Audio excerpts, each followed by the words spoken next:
মঞ্চে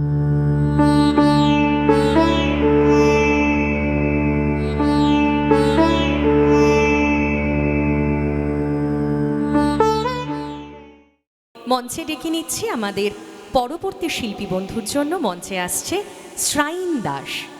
ও নাকি আমাদের সাথে কোনো একটি গোপন কথা শেয়ার করতে চায়, কিন্তু গানের মধ্য দিয়ে। মঞ্চে শ্রাইন, এরপরেই প্রস্তুত থাকবে কাকুন দাস।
অনেক অভিনন্দন আমাদের শিল্পী বন্ধু শ্রাইনকে।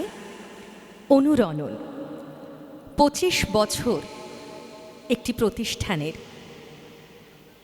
এটি কি সত্যিই খুব সহজ কথা? একদমই নয়। অনুরণন আজ একটি বৃহৎ পরিবারে পরিণত হয়েছে। শুধুমাত্র বালুরঘাটের মধ্যেই যে সীমাবদ্ধ তা কিন্তু নয়। অনুরণন ইতিমধ্যেই পাড়ি দিয়েছে মালদা, এমনকি ঝাড়খণ্ডে। হঠাৎ এই কথা কেন? কারণ এখন এই মঞ্চে যে ছোট্ট বন্ধু আমাদের সঙ্গীত পরিবেশন করতে আসছে, সে কিন্তু এসেছে মালদা থেকে। অনুরণনের একজন ছাত্রী,